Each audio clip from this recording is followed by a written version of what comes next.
네, 오늘은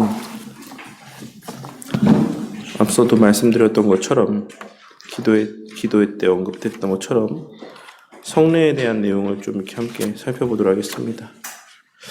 그래서 오늘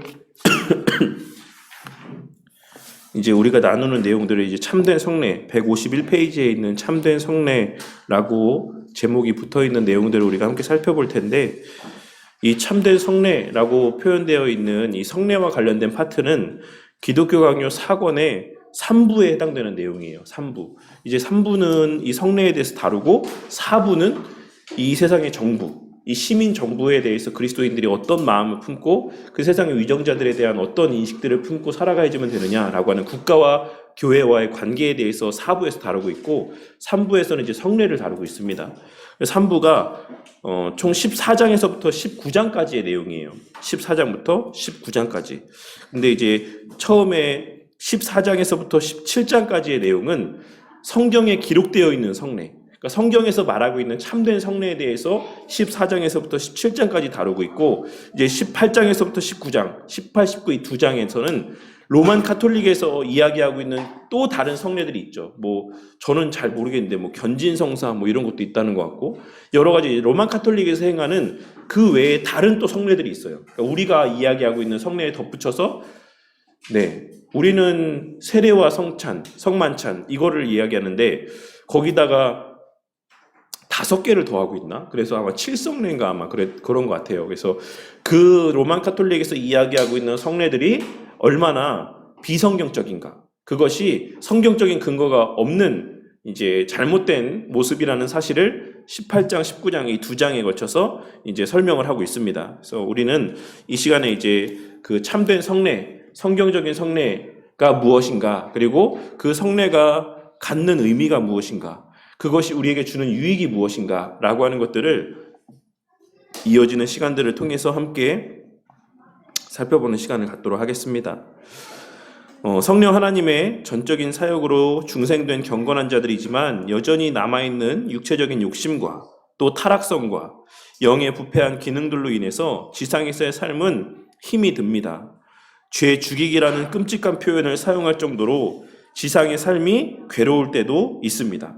경건한 자들이 핍박 가운데서 견뎠던 것처럼 지금 성도들도 언제든 하늘나라의 소망을 두고 성도의 견인을 믿으며 살아갈 것입니다. 하나님은 아버지의 심정으로 가시적인 것을 통해 연약한 우리를 도우십니다. 이것을 우리가 성례라고 불러도 좋습니다 라고 이야기하고 있죠. 그래서 뭡니까? 우리의 믿음이라고 하는 것, 우리의 신앙의 생활이라고 하는 것이 사실 실체가 있는 게 아니잖아요. 우리의 신앙이라고 하는 것이 어떤 실체가 있는 것이 아니지 않습니까? 예수님 당시의 시대를 살았던 성도들에게는 뭐 예수님을 직접 봤던 어떤 그 가시적인 모습들이 있었고 경험들이 있었고 했지만, 그 구약의 또 이스라엘 백성들에게는 뭐 언약궤라든지 하나님의 어떤 가시적으로 나타내 보여주는 것들이 있었지만, 신약 시대를 살아가는 우리에게는 어떤 가시적인 그런 표시들이 있지 않지 않습니까? 그래서 하나님께서 우리의 연약을 아시기 때문에 우리가 그 눈에 보이지도 않는 것들을 그저 믿으라고 이렇게 이야기하고, 그런 믿음 가운데 눈에 보이는 실체가 없는 믿음의 생활 가운데서 우리가 때로는 상황 가운데 낙심하고 연약에 빠질 것을 아셨기 때문에 하나님께서 우리에게 믿음의 확증, 어떤 표 이런 것들로 주신 것이 성례다라고 이야기하고 있는 겁니다. 아시겠죠? 그래서 그 성례라고 하는 것은 상징이에요. 상징. 그 성례라고 하는 행위 자체가 가지고 있는 어떤 특별한 효력이나 어떤 가치는 없습니다. 이 내용에 대해서 계속 좀 이렇게 설명을 드리도록 할게요. 그러니까 성령 하나님께서 함께 하시며 효력 있게 그 성례를 사용하실 때에만 효력 있게 하나님께서 그 어떤 정해진 말씀의 틀 안에, 기준 안에서의 성례들이 온전히 시행되는 과정들 속에서의 성령 하나님의 역사를 통해서만 성례가 우리 가운데 유익이 되는 것이지, 성례라고 하는 행위 자체, 그 자체가 갖고 있는 의미는 없다라는 것입니다. 그래서 그 내용들을 우리가 함께 계속해서 이어지는 내용들을 통해 살펴보도록 하겠습니다. 그래서 그런 내용들을 언급하며 이제 칼빈 선생님은 기독교 강요에서 우리가 남전도의 성경 공부 시간에도 이야기했지만 생명나무도 이제 그런 식으로 해석을 하고 있어요. 생명나무라는 것이 우리 성도님들은 어떻다고 생각하십니까? 예전에 제가 이 설교하면서 그 칼빈 선생님 주석, 창세기 주석 내용을 언급했던 적이 있는데 생명나무 그 자체의 효력이 있습니까? 생명나무 실과를 아담이 범죄를 했어요. 범죄를 하고 나서 이제 에덴 동산에 계속 머물면서 그 생명나무를 야금야금 계속 먹고 있었다. 그러면은 죽지 않았을까요? 그랬을 거라 생각하십니까? 거기서 하나님께서 성삼위 하나님께서 이런 말씀하셨잖아요. 먹고 영생할까 하노라 해서 우리 쫓아내자. 여기 있지 말게 하자. 그리고 못 들어오게 하자. 이렇게 말씀하지 않았습니까? 근데 그 말씀의 의미가 뭐라고 설명을 하고 있냐면 그거는 그 생명나무 실과 자체가 효력이 있어서 그것을 먹으면 아담이 죄를 졌는데도 계속해서 영생할 것이다. 그래서 먹지 말게 하자. 이런 의미의 말씀이 아니다. 라고 주석을 하고 있습니다. 그것은 아담이 그 생명나무 실과를 먹으면서 그래 나는 죄 졌어도 이것만 먹으면 계속해서 살 수 있어 라고 하는 착각 가운데 살지 않게 하기 위해서 쫓아낸 거예요. 그러니까는 선악을 알게 하는 나무가 예전에 말씀드렸던 것처럼 그 자체가 어떤 선악을 알게 하는 실제적인 효력을 갖고 있는 나무의 열매가 아닙니다. 그냥 나무예요. 그냥 나무. 그냥 나무 하나를 하나님께서 이것은 선악을 알게 하는 나무라고 하시고 이것은 생명나무라고 하나님께서 해 놓으신 거예요. 정해 놓으신 거예요. 뭘로? 표징으로. 무엇에 대한 표징으로? 하나님의 말씀과 약속에 대한 표징으로. 이것은 행위언약에 대한 어떤 약속의 표징으로서 이것은 생명에 관련된 부분에서 너의 생명이 누구로 말미암는 것이다? 나로 말미암는 것이다. 내가 완전한 피조물로 이렇게 만들었지만 그럼에도 불구하고 너의 생명의 근원은 나에게 있다. 라고 하는 것을 하나님께서 생명나무를 통해서 우리 가운데 말씀해 주시는 것이고 또한 피조물과 창조주 사이의 관계를 알게 하시기 위한 그 구별되는 선을 알게 하시기 위해서 선악을 알게 하는 나무를 심어 놓으신 거예요. 그러니까 이 두 가지 나무 자체가 특별한 어떤 능력을 갖고 있는 게 아니다라는 거죠.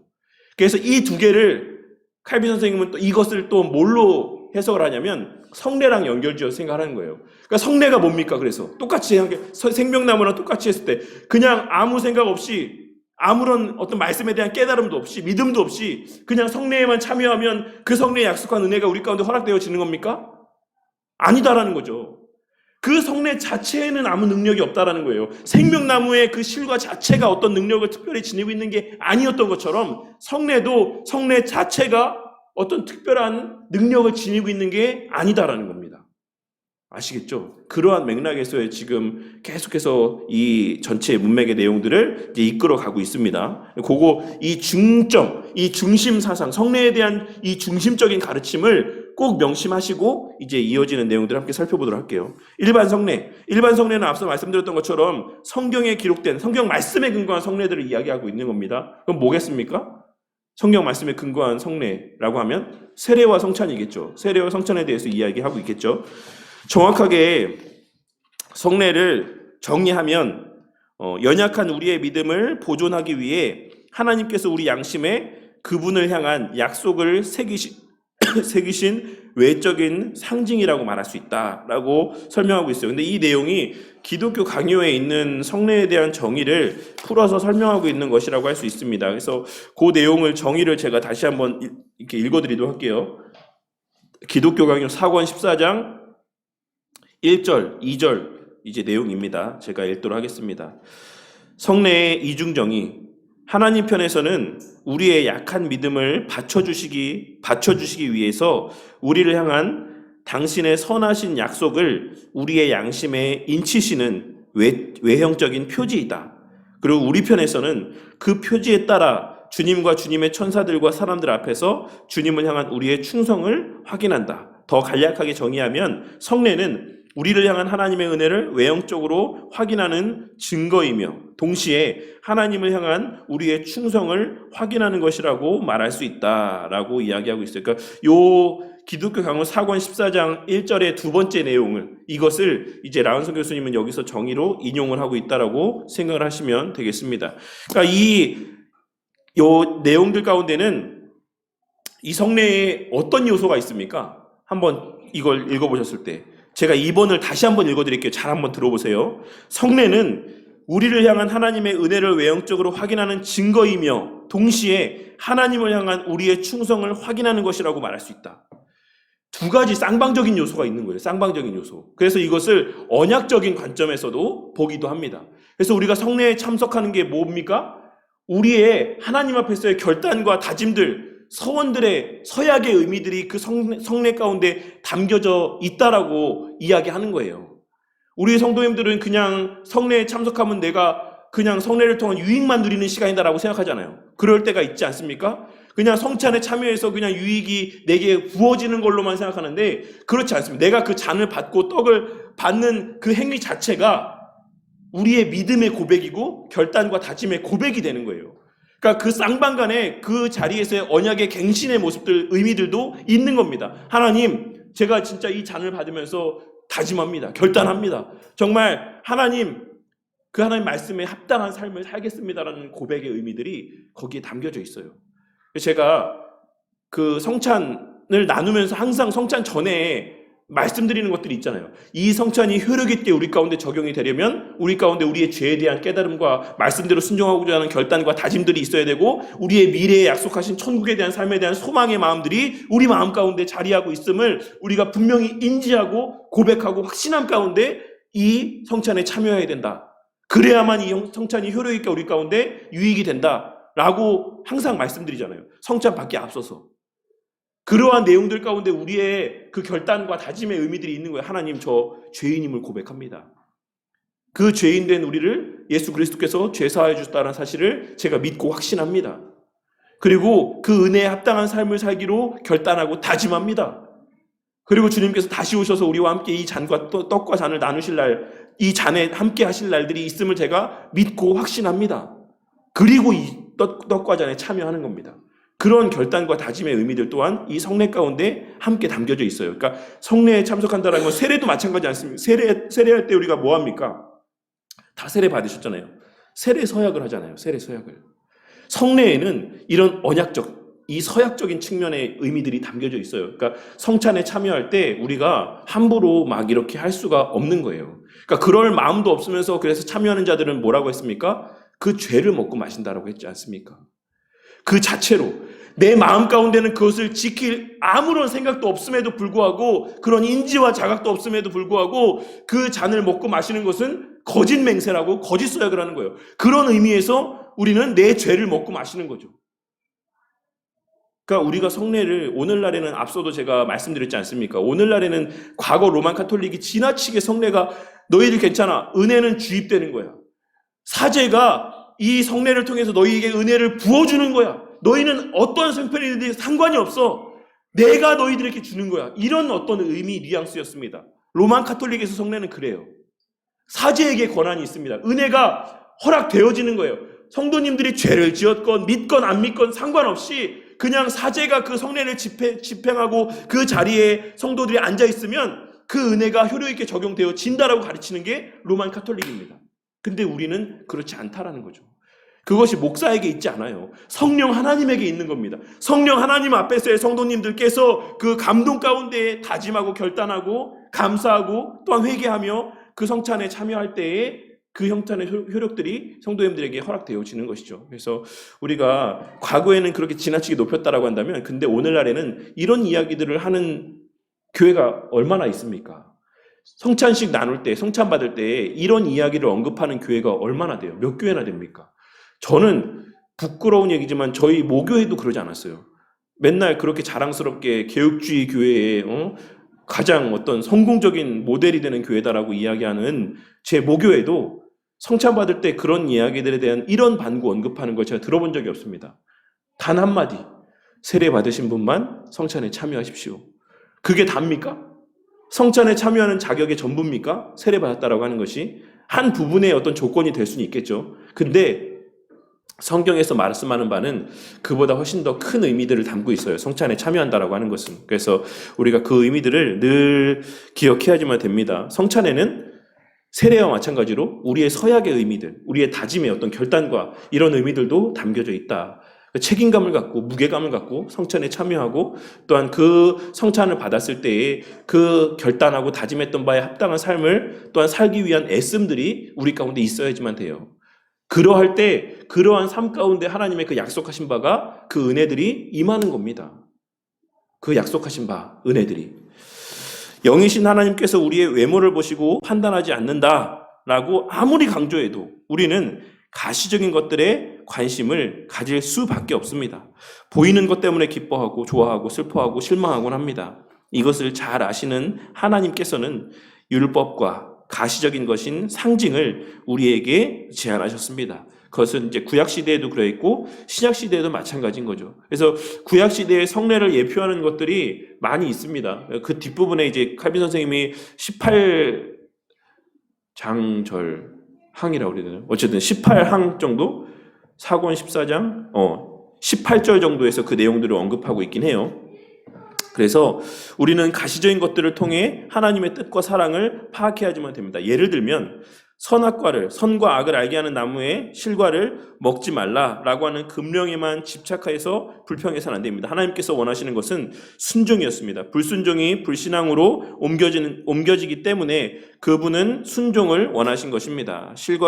그 실과가 아니라면 다른 것을 통해서라도 하나님은 순종을 요구하셨을 것입니다. 그러니까 이 내용이 의미하는 바는 뭐냐면 그 선악을 알게 하는 나무, 그 나무 자체가 어떤 특별한 나무가 아니다라는 것을 이야기하고 있는 거예요. 그것은 하나의 단지 수단이다. 하나의 상징이다.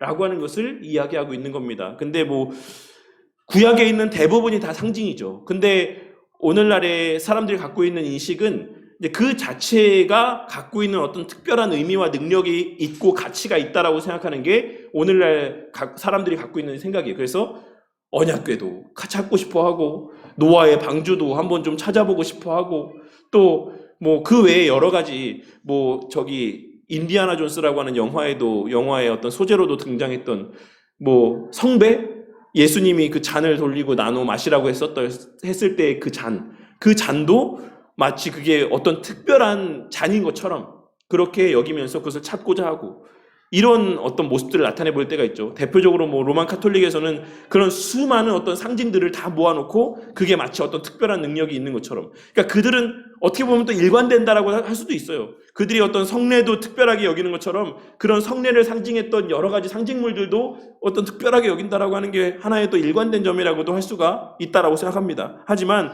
그 모든 것들은 다 뭐였다고요? 상징이었다. 뭐에 대한 상징? 하나님의 약속, 언약에 대한 상징. 그리고 그 언약의 실체인 그리스도에 대한 상징에 불과한 거예요. 실체는 그리스도입니다. 실체는 언약이에요. 그래서 우리가 그것을 놓쳐서는 안 됩니다. 양면성, 가시적인 상징에는 늘 위험성이 도사리고 있습니다. 선과 악을 알게 하는 실과를 보시면 쉽게 이해가 될 것입니다. 하와는 사탄의 유혹을 받고 실과를 보자 하나님의 말씀을 잊어버릴 정도로 그것에 매료당하고 말았습니다. 그 나무를 본즉 먹음직도 하고 보암직도 하고 지혜롭게 할 만큼 탐스럽기도 한 나무였습니다. 그리고 그녀는 그 열매를 따먹고 자기와 함께 있는 남편에게도 주었습니다. 이것이 인류 타락의 순간입니다. 견물생심에서 비롯되게 되었다. 가시적인 것을 보고 불경건한 자들은 악으로 기울 것이고 경건한 자들은 선으로 기울 것입니다. 가시적인 것에만 매이면 맹목적인 믿음을 가질 수 있습니다. 이런 믿음은 준비 단계에 있는 믿음입니다. 라고 하는 것. 준비 단계에 있는 믿음에 대해서 제가 일전에 기독교 강의 내용을 통해서 말씀드린 적이 있죠. 그 준비 단계의 믿음, 하나님께서 어떤 이적들을 체험하게 하시거나 하는 수단들을 통해서 우리의 참된 믿음이 생기기까지의 준비 단계의 믿음의 시간들도 허락하신다라고 말씀드렸죠. 칼빈 선생님이 이에 대해서 뭐라고 했습니까? 그것은 물론 우리의 참된 믿음에 이르기까지의 그 과정에서 쓰임받는다라고 하는 점에서는 유용하고 가치가 있다. 하지만 그 상태 자체는 참된 믿음이 아니다라고 이야기했어요. 예를 들어서 나사로가 다시 살아났을 때 그 자리에서 그 나사로가 다시 살아난 것을 본 사람들이 몇 명입니까? 엄청 많잖아요. 그들 가운데 다 뭐라고 했죠? 하나님의 아들이라고 이야기하고 하나님이라고 막 고백하고 막 난리가 나지 않았습니까? 그 장면을 보면서. 그리고 예수님 예루살렘 입성하실 때 막 종려나무 가지를 하고 막 호산나 외치면서 예수님께서 들어가시는 그 길 가운데 환호했잖아요. 그 사람들의 마음 가운데는 있는 믿음이 뭐였습니까? 준비 단계의 믿음인 거예요. 근데 그 믿음이 어떠했습니까? 나중에 결국 예수님을 못 박으라는 모습으로 이어지게 됐잖아요. 그 준비 단계의 믿음이라고 하는 것, 그 과정의 단계의 믿음이라고 하는 것은 그 가치가 참된 믿음으로까지 다 나아가는 과정으로서는 가치가 있지만 그 자체는 이것이 여기까지 나아가지 않는다라고 하면 이 자체는 아무 의미가 없어요. 죽은 나사로가 다시 살아나든지 간에 그것을 보든지 말든지, 내가 죽을 병에 걸렸다가 다시 살아나든지 말든지, 그 나의 어떤 그 경험과 체험들이 결국에 하나님의 말씀 앞으로 나를 이끌어 나오게 된다라고 하면 그 시간들은 의미가 있고 가치가 있는 시간들이죠. 근데 그렇지 않으면 그 시간들은 내가 죽었다가 살아난다고 한들 그 시간들은 아무 의미가 없는 시간들인 거예요. 마찬가지로 성례 또한 마찬가지입니다. 하나님께서 이러한 우리 가운데 은혜의 어떤 수단들로 허락하시는 이런 성례들과 이런 상징들도 마찬가지예요. 이것을 통해서 우리가 말씀 앞으로 그리스도 앞으로 우리가 인도되어진다라고 하면 이 상징들은 의미가 있고 가치가 있는 겁니다. 근데 그 상징에만 머물러 있다라고 한다면, 그 체험에만 머물러 있다라고 한다면, 그러면 그 체험들은 아무 의미가 없어요. 그 성례는 아무 의미가 없어요. 우리가 이 성례 세례를 받으며 또 이렇게 성찬을 나누며 성찬을 받고 나서 그리스도의 나를 위해 행하신 일들에 대한 의미가 막 내 마음 가운데 샘솟고 그로 말미암는 감사의 마음들이 더 커지고 내가 정말 이렇게 살아서는 안 되지. 예수님 정말 그 희생을 기억하면서 내가 하나님 말씀대로 살아야지. 내가 더 말씀에 가까이 나아가야지. 이런 결단으로 이어지고 실제적으로 더 말씀과 가까워지고 그리스도와 가까워지는 삶의 모습이 있으면 그 성례 또한도 정말 의미가 있는 성례가 되지만 그렇지 않다라고 하면 그 아무리 우리가 거기서 떡을 받고 잔을 마셔도 그 시간들은 우리에게 아무런 유익이 없는 시간들이다 라고 하는 것을 말씀하고 있는 거예요. 전체적으로 계속 그 이야기를 반복적으로 여러 예를 통해서 말씀하고 있는 겁니다. 그래서 이런 믿음, 가시적인 것을 보고서 믿게 되는 믿음들, 가시적인 어떠한 것을 체험하고 믿게 되는 생겨나는 믿음들은 준비 단계에 있는 믿음이다. 실체가 아니다. 상징이다. 그것은 나아가는 과정이다 라고 이야기하고 있는 겁니다. 경건한 자들은 가시적인 것들을 통해서 부정적으로 또한 맹목적으로 치우치지 않으려고 부지런히 배운다라는 것이죠. 이게 무슨 의미일까? 이 성례가 담고 있는 의미가 뭘까? 하나님의 그 무지개가 상징하는 바가 뭘까? 그 언약의 실체가 뭘까? 부지런히 그것을 계속해서 알기를 원하고 배우기를 힘쓴다라는 거예요. 그래서 그 실체까지 나아간다라는 것이죠. 무지개가 핵심입니까? 노아의 언약에서의 무지개가 핵심입니까? 뭡니까? 핵심은 하나님의 언약이죠. 그리스도를 통한 구원이 핵심입니다. 하나님의 택하신 경건한 자들은 그러한 어떤 상징들을 볼 때 그 상징이 의미하는 바가 뭘까? 그 실체가 뭘까? 핵심이 뭐고 본질이 뭘까에 대해서 끊임없이 생각하게 된다는 거예요. 누굴 통해서? 성령 하나님을 통해서. 성령 하나님이 그 일을 행하신다라는 것이죠. 그래서 결국에는 성례가 효력있게 되는 것, 상징이 효력있게 되는 것은 곧 그리스도를 통해서이고 말씀을 통해서입니다. 성령 하나님께서 그 과정의 역할들을 감당하신다라는 것이에요. 그런 맥락에서 성례 가운데 성령 하나님이 역사하실 때 그 성례가 우리 가운데 효력있게 된다라는 것이죠. 그 자체로서가 아니라 그 과정을 통해서 우리가 더 말씀에 가까이 나아가게 되고 그리스도에 가까워지게 됨을 통해서 이것을 꼭 기억하십시오. 계속해서 이걸 반복해서 이야기합니다. 그리고 배움을 통해 올바른 해석과 분별하는 지혜를 갖습니다. 믿음의 증거를 가지고 있어야 되기 때문입니다. 말씀을 통한. 그래서 이 내용들을 우리가 이 내용들을 통해서 기독교 강의 내용을 통해서 제가 잠깐 말씀드리자면 사권 14장 3절에 있는 말씀을 좀 제가 말씀드리도록 할게요. 1번과 2번의 말씀인데 앞에 정의, 그러니까 성례가 어떤 의미이냐라고 하는 성례의 정의를 통해서 우리가 알 수 있는 것처럼 성례에는 반드시 선행하는 약속이 있다. 성례에는 반드시 선행하는 약속이 있다. 왜 그렇습니까? 성례는 그 약속을 확증하는 수단이기 때문에 그래요. 하나님의 약속하신 바가 실제다라는 것을 보여주는 거예요. 그래서 제가 성례, 성찬 나눌 때 종종 말씀드리는 기도하는 바가 있는데 그게 뭐냐면 하나님이 주신 이 잔이 우리 목구멍을 타고 넘어갈 때 하나님이 주신 이 떡이 우리의 입에 씹혀질 때 그것이 우리에게 실제로 체험되어지는 것처럼 말씀의 실제가 우리 가운데 확신되어지기를 소망한다, 기도한다라고 기도하는 것을 성도님들 들으신 적 있을 거라고 생각합니다. 포도주를 마실 때 그 포도주가 내 목구멍을 타고 넘어가는 것은 실제지 않습니까? 실제로 내가 느끼는 바잖아요. 목구멍을 타고 넘어가는 포도주를 느끼시잖아요. 그냥 꿀떡 넘어가지 않잖아요. 그 타고 넘어가는 그 느낌들이 내게 있지 않습니까? 그 떡을 씹을 때 그 식감들이 있지 않습니까? 그것을 하나님께서 우리 가운데 나타내 보여주시는 이유가 뭐라고요? 내게 귀에 들려지는 말씀과 약속들이 그처럼 실제라는 것을 우리에게 깨닫게 해주시는 거예요.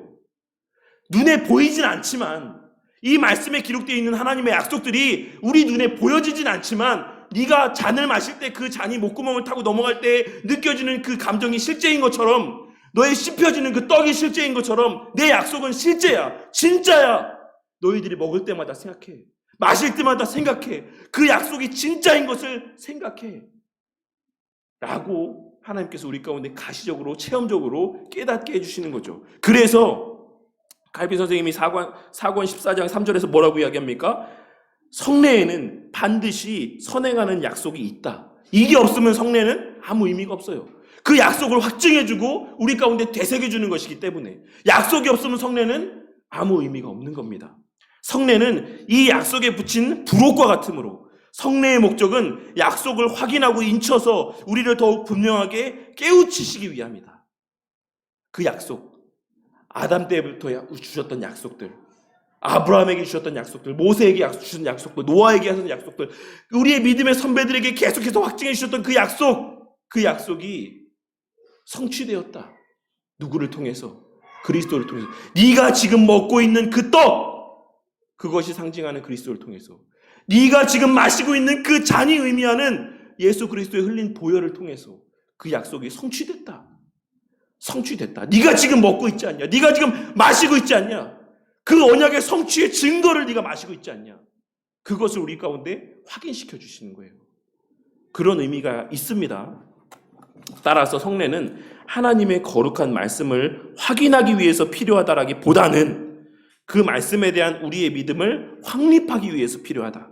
하나님의 진리는 그 자체만으로도 확고부동함으로 자체로서 훌륭한 확인이지만 말씀 자체가 그 말씀의 확실성을 자증하지만 말씀이 누구에게 우리가 믿는다고 해서 그 말씀의 그 신뢰성이 더해지는 게 아니고 말씀 그 자체가 스스로를 그 확실성을 증거하지만 충분하지만 우리는 믿음이 연약해서 그 말씀을 듣고 읽는 우리가 연약하기 때문에 자비로우신 하나님께서는 보조수단 이 성례들을 우리 가운데 허락해 주신 거예요. 그러니까 말씀이 부족하기 때문에 그 말씀의 신빙성이 떨어지기 때문에 성례를 주셔서 그 말씀의 확실성을 보장해 주시는 게 아니라 말씀은 그 자체로 확실하지만 그 말씀을 받아들이는 우리가 연약하기 때문에 성례를 주셨다는 겁니다.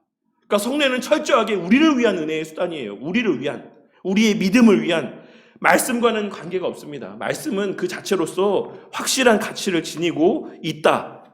말씀이 부족하고 연약하기 때문에 말씀에 더해서 이런 것을 주신 게 아니다. 이것을 꼭 기억하시기를 바라겠습니다. 그래서 우리가 교회의 참된 표징이라고 했을 때 말씀과 성례와 권징을 이야기하지 않습니까? 근데 사실 본질적으로는 말씀이 가장 핵심이에요. 그 말씀이 가장 핵심이고 거기에 부차적으로 나머지의 그 말씀의 어떤 시행과 증거로서의 성례나 권징의 의미들도 있다, 포함된다라고 할 수가 있는 것이죠.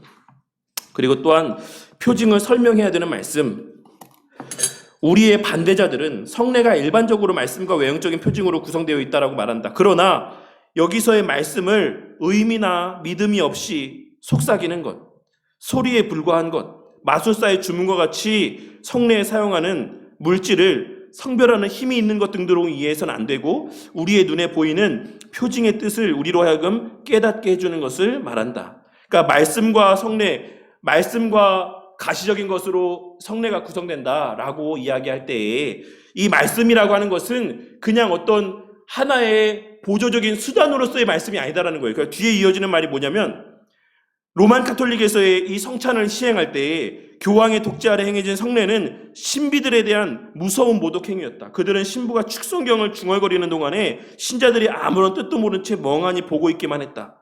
그러나 사실은 신자들이 교리에 관한 것을 알아듣지 못하도록 의도적으로 그것을 라틴어로 말했던 것이다 라고 이야기하고 있어요. 그러니까 성례는 뭘로 구성된다? 말씀과 눈에 보이는 여러 가지 행위들로 구성이 되는데 이 말씀, 성례는, 이 말씀은 이 성례가 무슨 의미인가?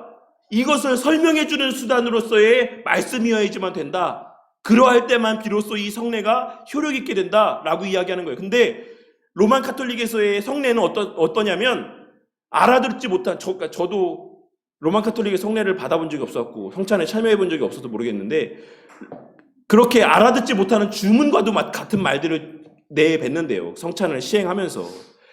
그것을 보면서 이것이 마치 무슨 특별한 행위라도 되는 것처럼 이 말씀조차도, 이 말씀을 읊조리는 것조차도 하나의 어떤 행위적으로 이 말씀을 선포하는 것을 오용한다라는 것이죠. 그래서 거기에 참석한 성도들이 막 그 주문 같은 것을 외우는 것을 들으면서 야, 이 자리가 되게 신비하다, 신비스럽다, 되게 뭔가가 있는 것 같다, 이런 분위기들을 조성하는 의미로서 그 말씀들을 읊조린다라는 거예요. 마치 그 로만 카톨릭 장례 가면 종종 우리 여러 번 얘기했던 것처럼 엄청나게 많은 기도문들을 막 주문같이 외워요. 들어보신 적 있으세요? 우리 김소희 집사님은 들어보셨을 것이고, 다 들어보신 적 있으신 분 있죠? 흉내도 못 내겠어요. 뭐라고 외워야 되지? 하여튼 막 무슨 알아들을 수 없는 말들을 되게 불경 외우듯이, 참아 못하겠습니다. 그래서 어쨌든 그런 것들을 막 이렇게 읊조립니다. 이게 뭡니까? 그 행위 자체에 그런 행위들로서 가치를 부여하는 거예요. 그 행위들로서, 그 말 자체도, 그 말씀 자체도 그런 이 의식 자체에 가치를 부여하는 수단으로서 그렇게 오용한다라는 것이죠. 근데 성례가 말씀과 행위로 구성되어 있다라고 했을 때 이 말씀은 이 행위가 어떤 의미인가를 설명해주는 의미로서의 말씀을 이야기하는 겁니다. 우리가 지금 이 떡을 나눈다, 우리가 지금 이 잔을 나눈다 했을 때에 이 떡과 잔이 의미하는 바가 무엇인가를 이 기록된 말씀을 통해서 설명해주는 것. 그래서 떡과 잔을 받는 사람들이 이 떡이 의미하는 바가 무엇이고 이 잔이 약속하고 보장하는 바가 무엇인지를 명확하게 분명하게 인지할 수 있게끔 말씀을 들어서 풀어 설명해 주는 것. 그러할 때 이 성례가 의미가 있다라고 하는 것을 이야기하고 있는 것이지, 이 말씀 자체가 어떤 하나의 주문과도 같이 하나의 어떤 구성품으로서 그런 어떤 의미를 지니는 것이 아니다라는 겁니다. 그래서 우리가 성찬을 행할 때는, 그러니까 세례는 사실 한 번이니까 세례는 그렇다 치고, 성찬은 우리가 매번 나누니까 성찬을 좀 주안점을 맞춰서 이야기하자면, 성찬을 받을 때마다 그 의미들을 계속해서 되새기는 게 필요한 거예요. 떡이 무엇을 의미하고 잔이 무엇을 의미하는지. 그냥 세례 받으신 분들은 다 참석하십시오, 떡을 받으신 분만 잔에 참여하십시오, 이게 다가 아니다라는 거예요. 그런 성찬의 의미가 있다? 없다라는 겁니다. 성찬의 떡이 무엇을 의미하고 잔이 무엇을 의미하는지, 어떤 자가 성찬을 받고 어떤 자가 성찬을 받지 말아야 되는지, 성찬을 받을 때 어떤 약속들이 우리 가운데 확증되어지고 보장되어지는지, 어떤 유익이 있는지 설명을 해줘야 된다는 거예요. 그게 성례에 구성하는 하나의 중요한 요소다. 이것을 칼빈 선생님이 이야기하고 있는 것이고, 그것을 로만 카톨릭은 하지 않았다. 그것을 하나의 무튼 순서에 불과한 것으로 전락시켜서 그냥 주문을 외워서 신비한 분위기를 조성하는 수준 정도로 전락시켰다. 이게 칼빈 선생님이 로만 카톨릭의 성례에 대해서, 성찬에 대해서 지적하고 있는 바라고 할 수가 있습니다. 하지만 그렇게 시행하는 성찬은 의미가 없어요. 그래서 말씀 자체의 순간적으로 사라지는 소리와 뒤에 남아있는 능력은 서로 다른 것이다. 사도행전에는 믿음으로 저희 마음을 깨끗게 하사라고 말하며, 사도 베드로는 이제 너희를 구원하는 편이 곧 세례라. 육체의 더러운 것을 제하여 버림이 아니요 오직 선한 양심이 하나님을 향하여 찾아가는 것이다. 이 자체가 의미가 있는 것이 아니라 이로 말미암아서 너희들이 찾아가게 되는 것. 육체의 더러운 것을 제하여 버림이 아니고, 이 세례 자체로 말미암아서 육체의 더러운 것이 사라져 버리는 것이 아니고, 오직 선한 양심이 하나님을 향하여 찾아가는 것. 그것이 이 세례의 본질이다.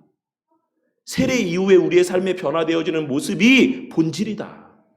그것이 베드로 사도가 이야기했던 바라고 할 수가 있는 거예요. 그러니까 세례 자체가 의미가 있다.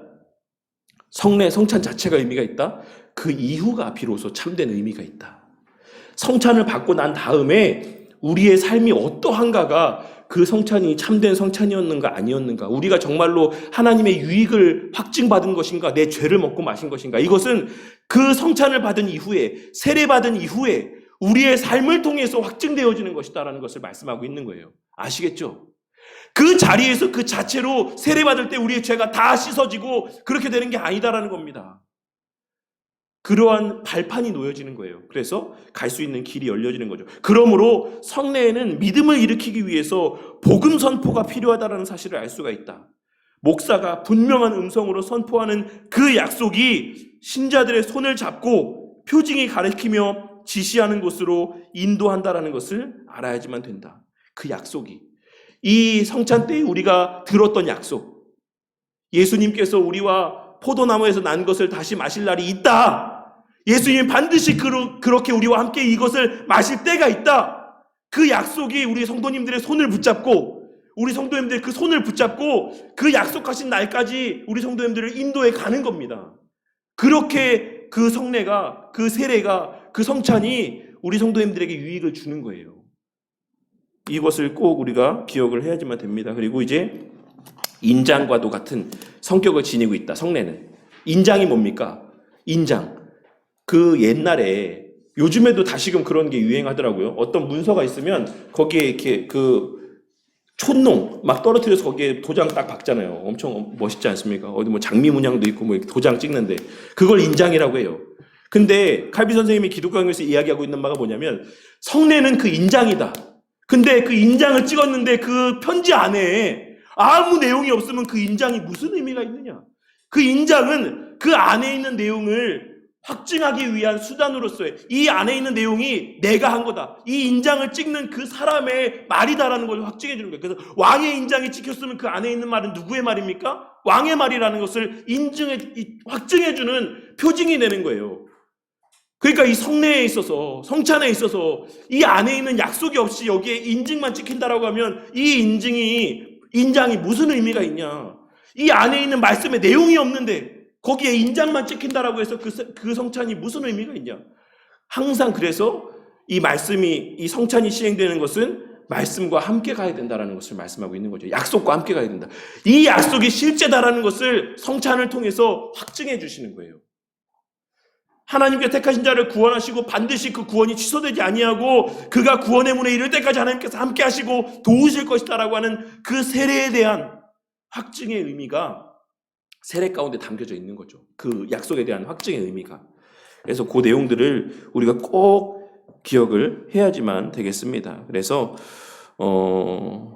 어디까지 했죠? 그래서 분별하는 지혜, 가시적인 것들을 통해서 부정적으로 맹목적으로 치우치지 않으려고 부지런히 우리가 배워야 된다. 그리고 배움을 통해서 올바른 해석과 분별하는 지혜를 가져야지만 된다라고 하는 것.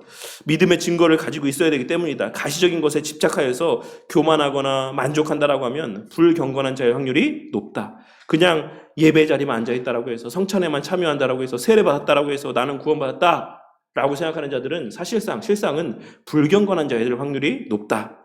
눈에 보이는 것을 누리면서도 교만하지 않고 하나님께 영광을 돌릴 수 있다라고 하면 경건한 자이다.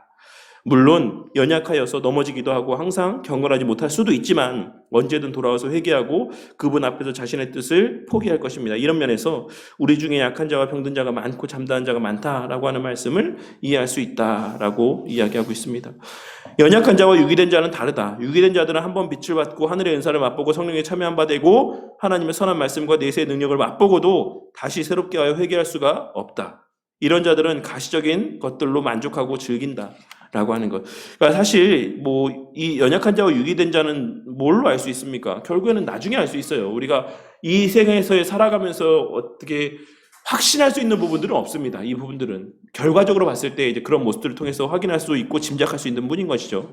또는 그것들에 실망하고 불평하며 절망에 빠지곤 합니다. 구약시대 이스라엘 백성들과 같고 신약시대의 바리새파나 사두개파와 같은 자들입니다. 현대에는 로만 가톨릭 교회나 이들과 같은 교리를 고수하는 자들과 같다. 이런 자들은 언제든 화려하고 장엄하고 많고 큰 것에 관심을 가질 것입니다. 그것이 정통인 것처럼 가장할 수 있습니다. 경건한 자들은 그것에 만족할 것이고 그런 자들의 모임을 만들어 교회처럼 행사할 것입니다. 당연히 거짓된 교회입니다. 가라지만 잔뜩 모인 집회에 불과합니다. 그래서 가신적인 것들을 보고 어떻게 반응하며 어떤 자세를 갖느냐라고 하는 것은 경건한 자와 경건한 자 또는 유기된 자와 선택자를 분별할 수 있는 좋은 기회다라고 하는 것을 이야기하고 있습니다. 그래서 어쨌든 우리가 이러한 내용들을 통해서 하나님께서 우리에게 분명히 은혜의 수단으로서 상징들을 주셨는데 그 상징의 핵심이 아니다. 그 상징 자체가 어떤 큰 가치를 지니고 있는 것이 아니다라고 하는 것을 꼭 기억해야지만 되겠습니다. 154페이지에 해석의 필요성. 이런 어리석은 일로 치우치지 않기 위해서 참된 교회가 존재한다. 그 교회를 통해 가시적인 것들을 해석하고 분별하는 법을 배워야지만 한다라고 하는 거예요. 그래서 앞서 말씀드렸던 것처럼 기독교의 사권 14장 4절에서 칼빈 선생님이 성례에 대해서 이야기하면서 이런 말을 한 거죠. 성례에는 믿음을 일으키기 위해서 복음 선포가 필요하다는 사실을 알 수 있다. 목사가 분명한 음성으로 선포하는 그 약속이 신자들의 손을 잡고 표징이 가리키며 지시하는 곳으로 인도하는 것을 알아야지만 된다. 그러니까 목사가 반드시 말씀을 통한 해석들이 있어야지만 된다는 것입니다. 그래서 성례의 의미가 무엇인가라고 하는 것들을 어떤 잘못된 길로 성례 자체에다 어떤 가치를 부여하는 모습으로 치우치지 않게 하시기 위해서 하나님께서 교회를 세우시고 그 교회 안에 목사를 세우시고 말씀 설교자 교사들을 세우셔서 그렇게 잘못된 길로 치우치지 않게 하신다라는 것입니다. 그래서 성경은 너희 중에 병든 자가 있느냐 그 교회는 그는 교회의 장로들을 청할 것이요 그들은 주의 이름으로 기름을 바르며 그를 위하여 기도할지니라 라고 이렇게 권하고 있습니다. 여기서 장로들이란 목회자를 의미합니다. 그리고 여기서 기름을 바르라고 했을 때 이 기름이 의미하는 바는 저는 사실 이것이 일반적인 당시의 상처에 또한 행하는 어떤 모습들의 일부라고 생각을 하고 있거든요. 근데 여기서는 좀 다른 의미로도 해석을 하고 있는 것 같긴 합니다. 그래서 어쨌든 로만 카톨릭에서는 이제 그 자체, 그 행위 자체, 그 말씀이 갖고 있는 행위 자체를 이렇게 따라해서 성유가 있는 건 또 제가 처음 들었네요. 여기서 성수만 있는 게 아니고 성유가 있어서 그거를 또 이렇게 상처에 막 바르고 그러나 봅니다. 근데 어쨌든 이러한 것들도 되게 상징적인 어떤 의미들을 지니고 있는 것이다라고 랑은선 교수님은 이야기를 하고 있습니다. 그래서 어쨌든 그런 것들을 우리가 의미를 바르게 해석하지 못할 때 어떤 그 행위들, 하나님께서 명하신 바가 의미하는 본질이 무엇인지를 우리가 바르게 깨닫지 못할 때 그 행위들만을 오늘날에도 똑같이 그냥 행위만을 답습하고 행위만을 따라하는 모습을 나타내 보일 수가 있다라는 거죠. 마치 바울 사도가 막 온갖 이적들을 행했을 때 그냥 그 어떤 손수건 갖고서 막 이렇게 얹혀놓고 귀신이 쫓아나야지고 막 이런 것들을 기대했던 것처럼 그래서 오늘날에도 제가 있었던 에티오피아에는 제가 에티오피아에 선지자들이 있다 했잖아요. 프로펫들이 있다라고 했지 않았습니까? 이제 그 프로펫들이 이제 그 설교를 다 하잖아요. 그렇게 집회를 다 끝내고 나면 뭘 하는지 아십니까? 자기 넥타이를 막 찢어서 나눠줘요. 자기 넥타이, 자기 와이셔츠를 찢어갖고 이 쪼가리들을 사람들에게 나눠줍니다. 그러면 그거 받으려고 막 사람들이 인산인해를 이뤄요. 왜 그렇습니까? 그거 조각 갖고 가서 그거를 통해서 뭔가 이제 효력 있는 은혜들을 체험하기 위해서. 이런 것들이 사도행전에 기록되어 있는 사도들의 행한 일들이나 어떤 그런 말씀의 내용들을 바르게 이해하지 못하면서 비롯된 그 행위적인 것만을 바라보고 따라하는 부질없는 행위들에 불과하다는 사실을 우리가 알 수 있는 거예요. 마찬가지로 로만 카톨릭에서 행하는 수많은 그런 잘못된 행위들, 미신적인 행위들, 이런 것들은 다 하나님 말씀의 그 본뜻, 그 이면에 담겨져 있는 그 행위들이 가리키고 있는 바, 그 말씀 가운데 문자적으로 기록되어 있는 바가 가리키는 바가 무엇인지에 대한 바른 분별력이나 해석이 없기 때문에 그래요. 그래서 그 모습들만, 행위들만을 그대로 따라하는 것이다라고 할 수가 있는 것입니다. 그런 면에서 해석자인 목회자가 필요하다라고 하는 것이죠. 그래서 하나님께서 말씀을 연구하고 그 의미들을 신구약의 말씀들을 전체적으로 다 살펴서 그 가리키는 바가 무엇이었는지, 그 실체가 무엇이었는지를 설명해 줄 수 있는 목사들을 교회마다 세우신 거예요. 그래서 성도들이 그런 미신적인 모습 가운데 빠지지 않게 하기 위해서 하나님께서 교회의 목회자들을 세우셨다라고 할 수가 있고, 그래서 교회 지도자들은 성도들을 목회할 때 그들이 직면하는 여러 가지 일들을 말씀으로 올바르게 해석할 수 있어야지만 된다라는 것이죠. 그래서 무조건적으로 성도들이 아플 때 과거에 구약에 그랬던 것처럼 죄를 져서 그렇다, 하나님의 징계다, 이렇게만 이야기하는 그런 목사들은 바람직하지 않다라는 거예요. 오늘날 이제 그런 이야기들을 하는 게 구원파에서도 그런 얘기를 하죠. 그래서 모든 일들이 죄를 지어서든지 아니면 귀신 때문이든지 어떤 이런 이야기들을 하면서 자꾸 회개하게 만들고 보속하게 만들고 더 열심히 충성해라, 봉사해라, 막 이럼으로써 마치 그 상황에서 헤어나올 수 있는 것처럼 이렇게 하는 목사들도 있는 게 사실입니다. 안타깝지만. 근데 그렇지 않다라는 거죠. 목사도 성도들이 어떤 일들을 경험했을 때 되게 말씀에 비추어 기도하며 조심스럽게 접근해야 돼요. 그 성도의 어떤 상황 때문에 이런 일들이 있었을까를 말씀에 비추어서 또 고민하며 또 기도하며 그렇게 말씀을 준비하고 또 설교할 때 그 설교 시간에 성령 하나님께서 그 각자에게 깨닫게 하시는 바가 있습니다. 만약에 돌이켜야 될 것들이 있다라고 한다면 그 말씀을 통해 돌이키게 하시고, 아니면 그 신앙의 어떤 더 성장을 위한 연단의 과정으로서 허락하시는 시간들이라고 한다면 그것을 인내와 소망 가운데 견딜 수 있는 힘을 주시고, 그러한 하나님의 역사들이 있다라는 것이죠.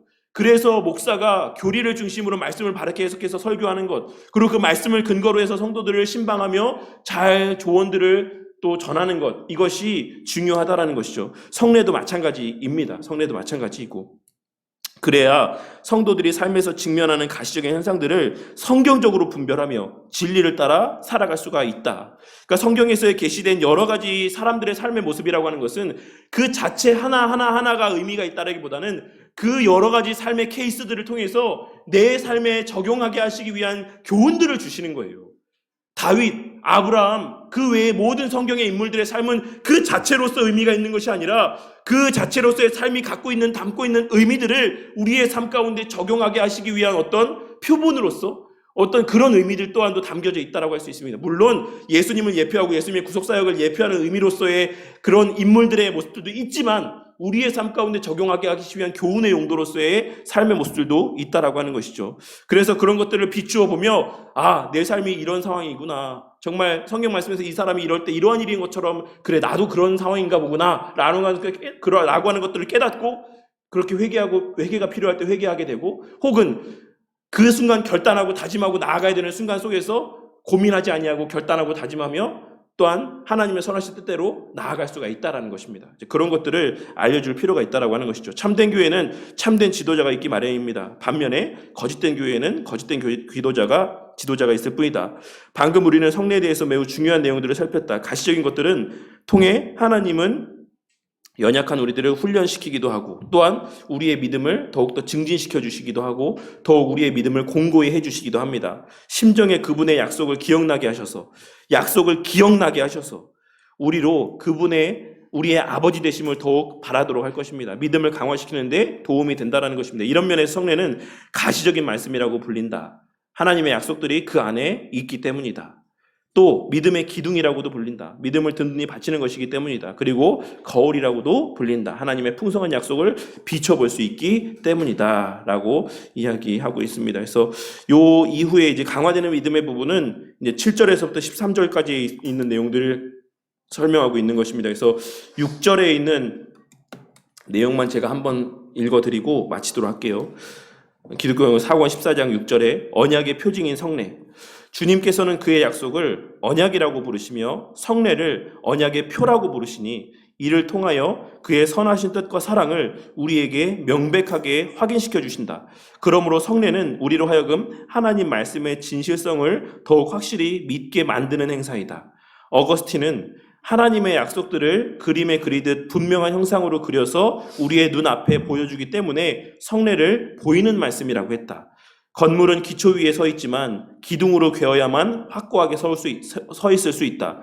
믿음도 하나님의 말씀을 기초로 삼고 그 위에 서 있다. 하지만 성례를 첨가하게 되면 기둥으로 받친 것 같이 더욱 튼튼하게 서 있게 되니 실로 성례는 우리의 믿음의 기둥이라고 부를 수 있고 우리에게 베푸시는 풍성한 은혜를 바라보게 해주는 거울과도 같다라고 이렇게 이야기하고 있어요. 그래서 우리가 오늘날에는 사실 성례가 많이 시행이 되지 않아요. 성례를 정말 특별한 절기 때, 그래서 뭐 부활절, 추수감사절,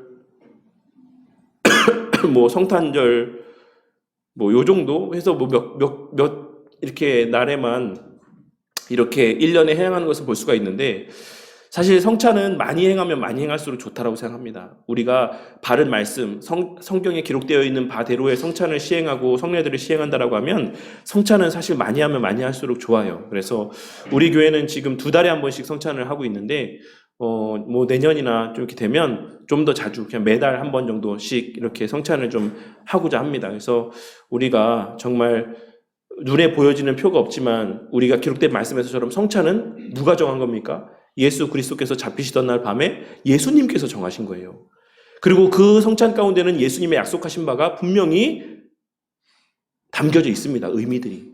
그래서 우리가 그 성찬을 시행하며 예수님의 이 땅에 오심과 또 예수님의 죽으심과 부활하심과 예수님의 다시 오실 것에 대한 우리의 약속들, 그 약속에 대한 우리의 확신들이 더욱더 커져가는 은혜가 있기를 바랍니다. 그리고 또한 그 성찬에 참여하기에 앞서서 그 전에 또한 그 성찬에 대해서 우리가 함께 나눠야 되는 내용들을 항상 나눌 때 그 내용들을 유심히 또한 듣고 또 마음 가운데 새기며 스스로를 돌아보며 성찬에 참여하는 우리 성도님들이 되시기를 바라겠습니다. 그러할 때 그로 말미암아 보장하신 하나님의 그 놀라운 유익들이 우리 삶 가운데 있을 거라고 생각합니다. 그래서 우리 교회가 성찬을 그 성례들을 오용하지도 않고 혹은 그 가치를 폄하해서 그러니까 오늘날에는 제가 생각하기에는 성찬이 좀 쯔빙글리의 어떤 기념설적인 측면이 많이 강화되어진 부분들이 있는 것 같아요. 그래서 우리는 영적 임재설을 믿거든요. 우리는 그 시간 가운데 성령 하나님의 역사가 있고 그로 말미암는 영적인 유익이 있다라고 믿는데 쯔빙글리는 사실 그렇지 않다라고 해서 단지 기념하는 것뿐이다라고 이렇게 이야기를 했단 말이죠. 근데 오늘날 교회들 안에서 성찬이 시행되는 모습들을 보면 사실 이 쯔빙글리의 기념설적인 측면들이 많이 보편화되어 있지 않은가. 그 시간에 성령 하나님의 역사를 통한 우리의 그 영혼이 들려 올려져 가서 정말 하나님의 약속하신 바를 목도하게 되고 그로 말미암는 유익을 누리는 어떤 이러한 영적인 감격들은 사실 오늘날 성찬에서는 많이 사라져버린 게 아닌가라는 생각을 하게 될 때가 있습니다. 그래서 우리 교회에서는 성찬을 나눌 때마다 그 약속하신 바대로의 하나님의 영적인 유익들이 우리 가운데 또 가득 있기를 바라겠습니다. 네, 이것으로 오늘 내용은 좀 마치도록 하겠습니다. 제 기도하고 마치겠습니다. 하나님 감사합니다. 주님 오늘 이 시간에 예수님께서 또 제정하신 성찬과 또한 성례의 의미들에 대해서 우리가 함께 또 살펴보는 시간을 갖게 하여 주심에 감사를 드립니다. 오늘 말씀을 통해 우리가 한 가지 분명히 기억해야 되는 것은 성찬, 성례는 상징이라는 것입니다. 그렇기에 그 상징의 실체인 언약이 늘 우리의 마음 가운데 깊이 자리하고 있을 때에만 비로소 성례가 그 가치를 드러낼 수 있다는 사실을 깨닫게 하여 주셔서 우리 교회 안에서의 그 모든 성례들이 시행될 때마다 주님의 그 약속이 우리 마음 가운데 되새겨지는 은혜가 있게 하여 주시고 그 떡이 우리의 입안에 씹히고 우리의 목구멍을 타고 그 잔이 흘러 들어갈 때에 그것이 우리 가운데 실제적으로 체험되어지는 것처럼 하나님의 약속들이 실제로 우리 마음 가운데 확신되어지는 은혜가 있게 하여 주시고 매 주일마다 하나님의 말씀이 선포되어질 때에 그 말씀이 우리의 눈에 보여지지 아니하는 음성으로 들려지는 말씀이라 할지라도 그 말씀에 분명한 실체가 있음을 우리가 깨닫게 되며 그 말씀의 능력을 신뢰하고 때로는 그 말씀 앞에 두려워 떨며 정말 그와 같은 실체가 있는 신앙의 걸음을 걸어가게 되는 저와 우리 모든 성도님들의 삶이 될 수 있도록 은혜를 베풀어 주시옵소서. 칼빈 선생님께서 성례를 우리의 신앙에 있어서의 기둥이라고 표현을 했습니다. 주님, 우리가 더욱더 성찬을 귀하게 여기고 성례들을 정말 귀하게 또 여길 줄 아는 자들 되게 하여 주셔서 그렇게 자주 이 교회 안에서의 시행되어지는 성례와 또 성찬의 또 시간들을 통하여서 우리의 믿음이 더욱더 견고하여지게 하여 주시고 그리하여 정말 우리의 눈에 보여지는 세상적인 여러 가지 일들로 말미암아 우리의 신앙이 흔들리지 아니하고 그런 견고한 반석 위에서 기둥과 같은 성례들을 통하여 늘 흔들림 없는 견고한 신앙의 걸음을 걸어가는 우리 모든 바른교회 성도님들이 되게 하여 주시옵소서. 또 한 주의 삶이 허락되었습니다. 이 한 주도 하나님의 그 약속들을 신뢰하며 하나님 앞에서의 신전인격자의 삶을 살아가는 저와 우리 모든 성도님들이 되도록 자비와 긍휼을 베풀어 주시옵소서. 모든 것 감사드리며 우리 주 예수 그리스도 이름 받들어 기도드렸습니다. 아멘.